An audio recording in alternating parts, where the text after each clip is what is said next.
Halo pembelajar akuntansi, saya Rudianto, seorang praktisi dan pengajar akuntansi, akan memandu untuk mempelajari akuntansi selangkah demi selangkah, bagian demi bagian, hingga mengerti akuntansi dengan baik melalui video tutorial ini. Di dalam video ke-19 ini, yang merupakan bagian dari rangkaian tutorial akuntansi dasar, kita telah masuk ke perusahaan dagang. Karena perusahaan dagang memiliki karakteristik yang berbeda dengan perusahaan jasa, cara mencatat transaksi di perusahaan dagang juga berbeda. Di dalam video ini yang merupakan bagian ketiga dari 3 bagian yang membahas metode pencatatan transaksi di perusahaan dagang, kita akan belajar tentang metode pencatatan beban angkut penjualan. Supaya dapat memahami akuntansi perusahaan dagang dengan baik, menyimak dengan sungguh video ini hingga selesai sangat penting. Perusahaan dagang adalah perusahaan yang membeli barang dari produsen barang tertentu, baik secara langsung maupun tidak langsung, dan menjualnya kepada konsumen yang membutuhkan barang tersebut. Dengan demikian, posisi perusahaan dagang berada di antara produsen yang menghasilkan suatu barang dan konsumen yang membutuhkan barang tersebut. Dengan posisi di antara produsen dan konsumen yang membutuhkan barang tertentu, terdapat 4 kegiatan yang sering dilakukan oleh perusahaan dagang, yaitu penjualan, pembelian, pengeluaran kas, dan penerimaan kas.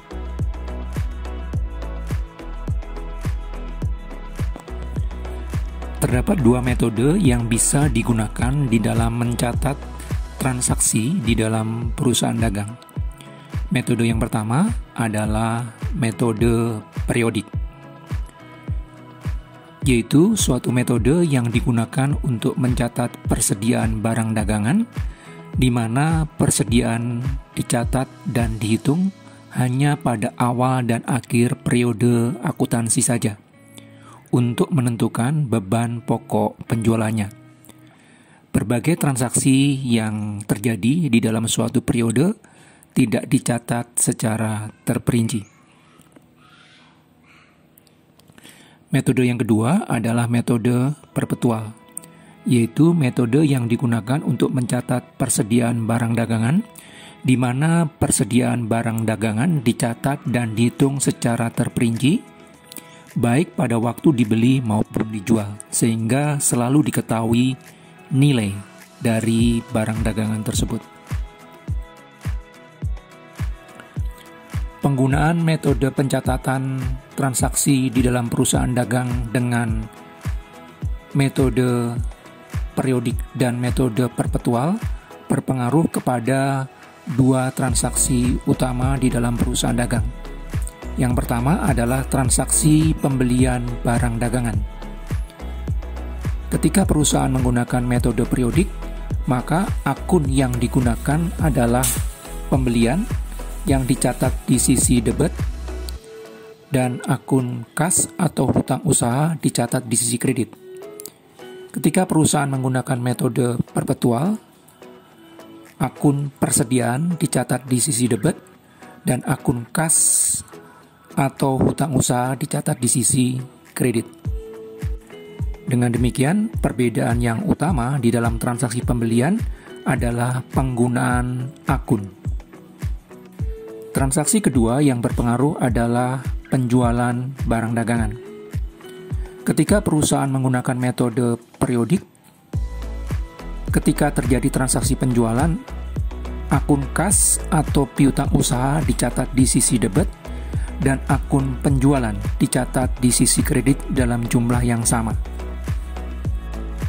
Ketika pencatatan menggunakan metode perpetual, maka akun kas dicatat di sisi debit atau akun piutang usaha, dan akun penjualan dicatat di sisi kredit dalam jumlah yang sama.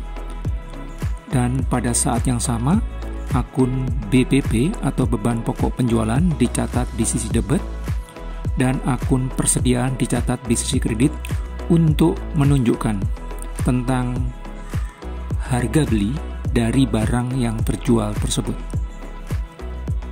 Dengan demikian, ketika pencatatan menggunakan metode perpetual, akan langsung diketahui laba kotor dari transaksi yang bersangkutan.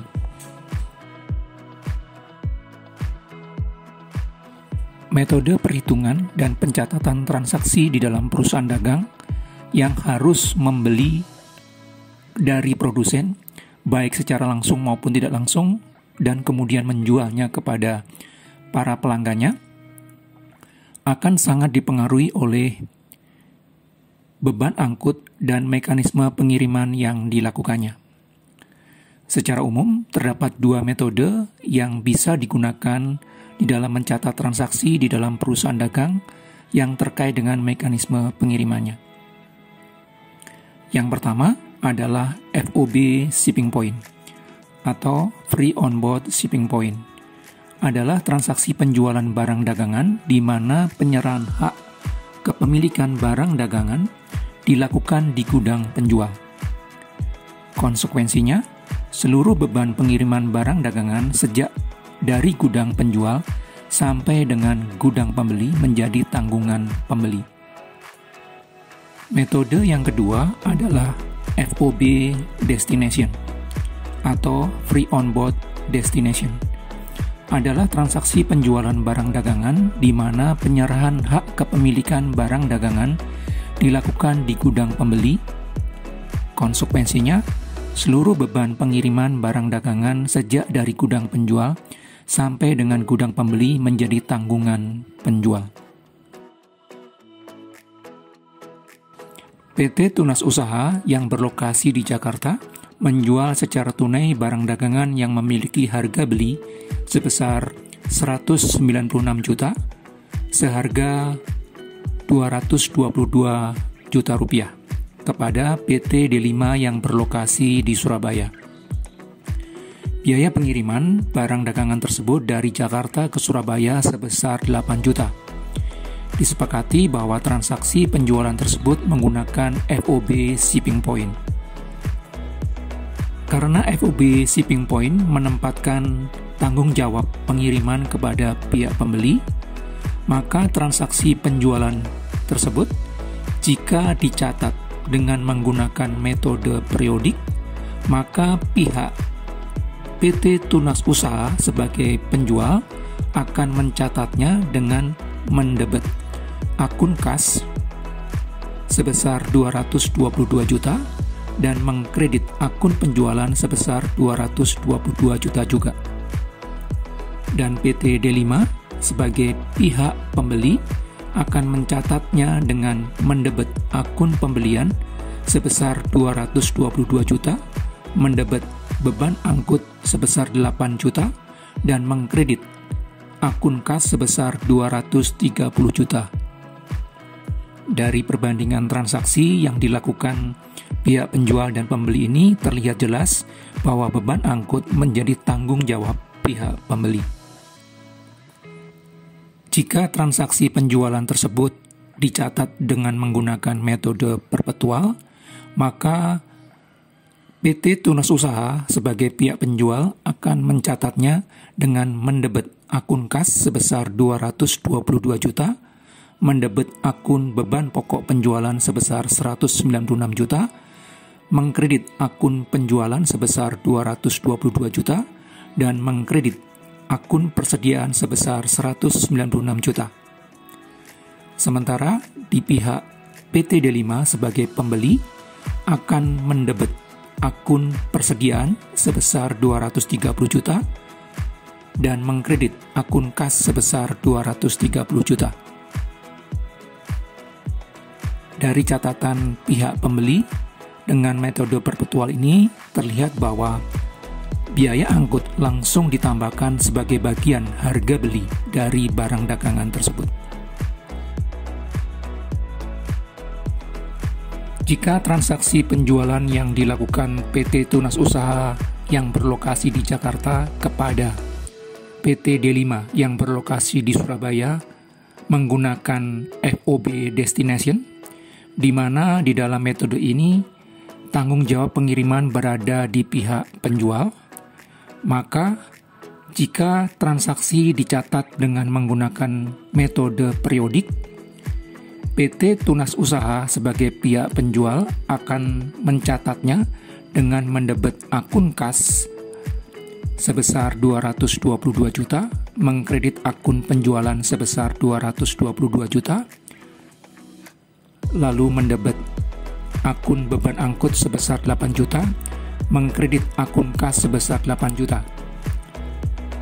PT D5 sebagai pihak pembeli akan mencatatnya dengan mendebet akun pembelian sebesar 222 juta dan mengkredit akun kas sebesar 222 juta. Dari perbandingan catatan ini terlihat bahwa tanggung jawab pengiriman barang berada di tangan penjual.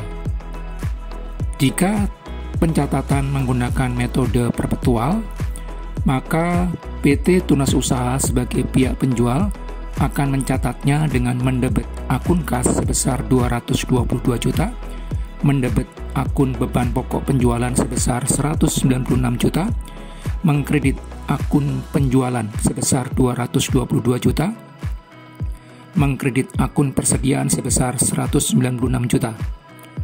Lalu, akun beban angkut didebet sebesar 8 juta, dan akun kas dikredit sebesar 8 juta. Pihak PT D5 sebagai pembeli mencatatnya dengan mendebet akun persediaan sebesar 222 juta dan mengkredit akun kas sebesar 222 juta.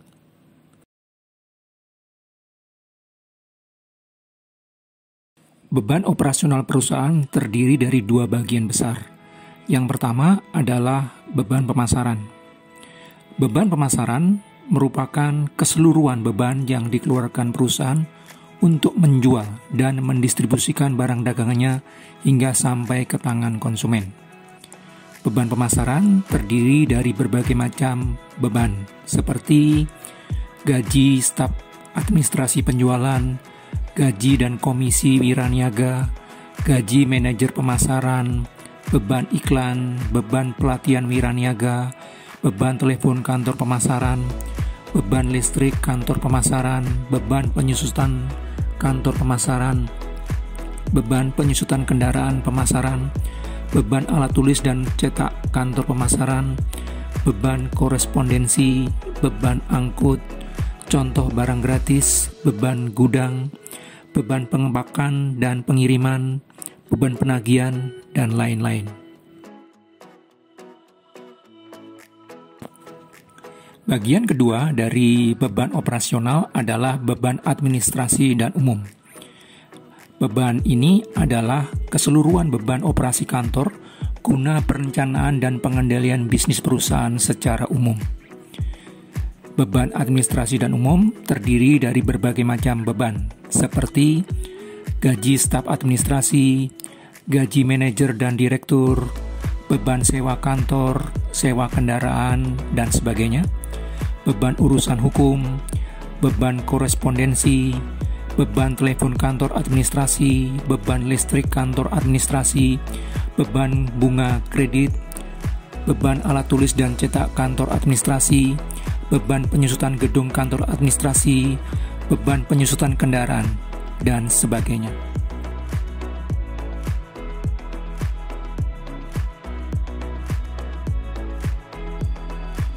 Jika mendapatkan manfaat dari video tutorial ini dan ingin terus bertumbuh di dalam pemahaman akuntansi, silakan tekan tombol like, subscribe, dan loncengnya supaya mendapatkan pemberitahuan jika dikeluarkan video berikutnya.